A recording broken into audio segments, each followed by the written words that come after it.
Bonsoir, cher aîné, comment allez-vous? Oui, bonsoir, cher frère éclaireur pro vérité, ça va et vous-même? Dieu merci, tout va bien. Ok, Donc, on vous laisse votre Dieu temps. merci. Oui, oui, oui. D'accord. Merci, cher frère éclaireur pro vérité, merci à tous les PV, merci à tous les Ivoiriens, merci au président spécialement pour toutes ces actions menées, en tout cas en faveur de la Côte d'Ivoire et de tous les Ivoiriens, y compris tous les étrangers qui vivent sur le territoire. Cher frère, vraiment, je n'arrive pas à comprendre qui est ce Soro-là. Qui est ce petit bonhomme? Je crois qu'il doit être fatigué. Ça se voit dans sa figure. On voit qu'il est vraiment fatigué, il est maigre. Et donc, pour lui, il faut qu'il rentre. Ok, voilà. Ce qu'on veut faire comprendre à tous nos compatriotes, voilà un individu qui croit que c'est lui seul qui décide de ce que l'État va devenir. À lui seul, c'est le seul, a été 4 fois Premier ministre, président de l'Assemblée nationale. Et voilà ce phénomène-là, enfin, je ne sais même pas si c'est un phénomène, qui pense que nous autres, nous sommes là et on va le regarder faire. Soro, pour être président maintenant, là, petit, tu as du travail à faire. Parce que sur ton chemin, là, tu as tous ceux qui sont pour la paix en Côte d'Ivoire. Tu as Chérif Ousmane. Tu as tous les généraux qui sont sur ton chemin. Dans l'homme, on sait tout ce que tu es en train de faire. Petit, ça là, tout ce que tu as fait jusque-là, je crois que 5 ans, c'est petit pour toi. Tu n'as pas encore souffert. Avec tout ce que l'État t'a donné, toi seul, qu'est-ce que tu as compté faire pour faire d'abord? Qu'est-ce que tu comptes faire pour nous? Déstabiliser le pays, mettre le pays en retard, venir détruire ce qu'on a construit derrière toi, même peut-être même en ta présence, puisque tu es parti il y a 5 ans alors que le président il est là, ça fait ça fait près de 13 ans. Alors nous disons à tous nos parents du Nord, où que vous soyez, que vous résidez au sud ou même au nord, ce petit-là ne va pas nous unir tous. Non, nous n'accepterons jamais cela. Soro, à partir d'aujourd'hui, tu as déclaré une guerre. Ça, je te l'ai dit ouvertement. Tu es un fils du Nord comme moi. Si c'est pour venir déstabiliser le pays, non, petit, tu es encore petit. Va voir tes fétiches où tu veux, va voir tes marabouts où tu veux, va voir tes coalitions, ta coalition de putschistes où tu veux. Côte d'Ivoire là, je te dis, tu ne pourras rien faire. Tu ne pourras rien faire. Au lieu de venir aider la population à continuer à vivre dans la tranquillité, c'est toi qui menaces. Qui a peur de tes menaces, toi?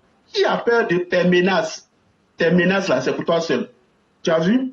Voilà, comme tu te sens seul, maintenant, il faut continuer à menacer comme ça. Il y a des soi-disant panafricains qui vont dire, voilà, le garçon, il est rentré, et soutenu par un certain nombre d'individus mal intentionnés qui se trouvent sur nos territoires, qui encouragent cela. Tu passes par tes cyberactivistes pour passer un certain nombre de messages, et même par des panafricains qui envoient des vidéos expliquant un peu... oui, c'est toi qui es martyrisé. Mais petit, ça là, tu n'as rien vu, hein. Commence maintenant, parce que tu as profité, on savait ça depuis longtemps, que la canne là, tu attendais pour profiter, et tu as tout calculé. Mais attends, tu crois que tu rentres dans un poulailler comme ça? Non, non, non, non, non, viens, on t'attend. Nous-mêmes, on t'attendait depuis longtemps. Pourquoi c'est maintenant? Pourquoi tu attends la canne? Si tu es garçon là, viens demain. Viens, on t'attend. Ou bien même là, attends, pourquoi tu profites de la carte? Parce que tu vois qu'il y a du monde, et donc toi, c'est dans ça que tu vas prospérer, quoi. Bon, là, cette malédiction-là, ça va prendre fin. On attendait ça, et je crois que tout est mis en œuvre. Que tu vas t'appuyer sur qui? Les gens du Nord? Mais ce sont tes fils, tes frères du Nord eux-mêmes, là, ils vont finir avec toi. Tu comprends? Parce que ceux sur lesquels tu comptes, là, mon frère, tu te trompes, tu te trompes. Et donc, chers frères, vous voyez, les gars, ils passent par des vidéos. Mais je vais répondre à quelques vidéos, enfin pas, à un perdu qui est là, qui pense que la Côte d'Ivoire, on peut faire dans la comédie. Nous ne sommes plus dans la comédie. Qui s'appelle Amiral Blindé pour ne pas faire sa publicité. Mais ce jeune homme-là, il faut qu'il comprenne que même Macron, qu'il pense qu'il est jeune, au jour d'aujourd'hui, Macron a été sauvé par le Covid-19. Sinon, Macron, en tout cas, je ne sais pas comment il allait s'en sortir avec les gilets jaunes. Pour dire que c'est pas la jeunesse. Nous, le président de la République travaille.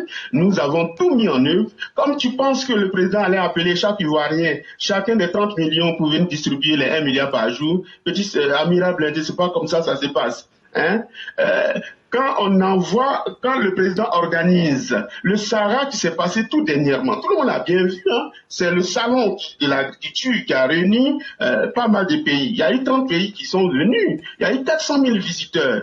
Et ça, on attendait les jeunes surtout, pour qu'ils viennent voir quels sont les métiers liés en liaison avec l'agriculture. Nous en avons pratiquement une centaine de métiers, et donc chacun y trouve son compte. Même ceux mêmes qui sont aujourd'hui, il n'y a pas que ceux que vous voyez, hein, les vendeurs de coffre-fort, les ingénieurs agronomes, il y a tout est tas de métiers liés à l'agriculture. Et donc, cette jeunesse-là, qui devrait venir massivement dans ce salon-là pour venir voir quels sont les projets. Parce qu'il y a beaucoup de nos compatriotes qui sont en Côte d'Ivoire là-bas. Ils n'ont pas d'idée, ils ne savent pas comment monter les projets, et donc ils sont là, et c'est eux qui pensent que les 1 milliard par jour promis devraient être distribués quotidiennement. Non, ça ne se passe pas comme ça. Il faut qu'on explique ça à nos concitoyens, même à nos partisans, parce que d'autres aussi, ils sont peut-être certainement en manque d'emploi, ils ont dit, ah ben tiens, ça va être promis, moi je vois rien. Mais vous ne vous associez pas en groupe, si tu ne montes pas un projet, mais on va pas les distribuer,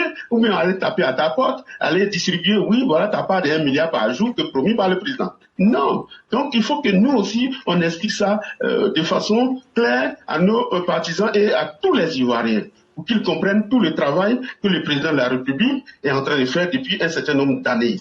Et donc, quand Soro Guillaume menace, qui passe par ces activistes cons, à la con, hein, qui pensent que la cherté de la vie, oui, c'est l'œuvre du président, mais l'éclairage vous venez de dire, hein, c'est honteux pour l'Afrique. L'Afrique qui compte 1 milliard, qui a pratiquement la même population que l'Inde. Et c'est l'Inde qui envoie, qui décide quelle sorte de riz envoyer en Afrique. Vous ne trouvez pas ça honteux? La Chine, pareil, qui a pratiquement la même population que l'Afrique. Et donc cette Afrique-là, qui reste main croisée, qui veut rien faire, qui veut pas profiter de ses potentialités, et donc attend que oui, elle soit nourrie par les autres. Voilà la Russie, on essaie quand cette guerre-là va finir, qui promet du blé, et ce blé-là va nourrir, cette population auquel il voulait, selon lui, donner un coup de pouce. Et sachez que nous avons dans ces pays-là des températures, des saisons qui ne donnent pas, en tout cas, avantage à nos paysans, de telle sorte que nous puissions nous nourrir. Et donc, au lieu de payer Wagner, je crois qu'il serait mieux que ceux-là réfléchissent comment la population va pouvoir se nourrir. Parce que quand quelqu'un a faim, tu ne peux rien faire. Ah, oui, ça c'est une réalité. Donc, je pense que ces putschistes-là sont en train de mettre largement ce côté de l'Afrique francophone largement en retard. Mais nous, en Côte d'Ivoire, on a un président de la République, il n'a pas dit qu'il est fatigué, il n'a pas dit qu'il n'a pas d'idée, il n'a pas dit qu'il ne va pas continuer son œuvre. Mais pourquoi voulez-vous envoyer des gens comme Thiam qui regardent, mais la Côte d'Ivoire va pas se nourrir des diplômes.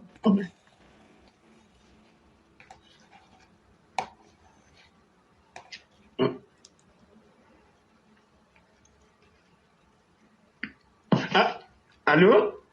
Oui, vous pouvez continuer. Ah d'accord, ok, excusez-moi, je crois qu'il y avait un souci. Voilà, et donc je disais que... je dois vous dire que vous avez pratiquement 1 minute. Ah d'accord, ok, d'accord. Donc je vais vraiment en terminer là pour dire que ce soit Thiam, que ce soit Soro Guillaume qui n'a pas de programme, son seul programme c'est déstabiliser et on l'attend de pied ferme. Ça même c'est facile pour nous. Voilà un seul individu qui veut venir nous mettre tous au défi. Donc, attendez que chacun doit mettre tout de son œuvre pour que cet individu mal intentionné, assoiffé de pouvoir, soit mis en déroute le plus rapidement possible. Chers frères, je vais m'arrêter là. Bonne soirée et je reste à l'écoute. Vraiment, merci beaucoup, cher René. Nous vous souhaitons une excellente soirée et bien les choses à toute la famille du côté de Paris. Merci beaucoup. Merci beaucoup.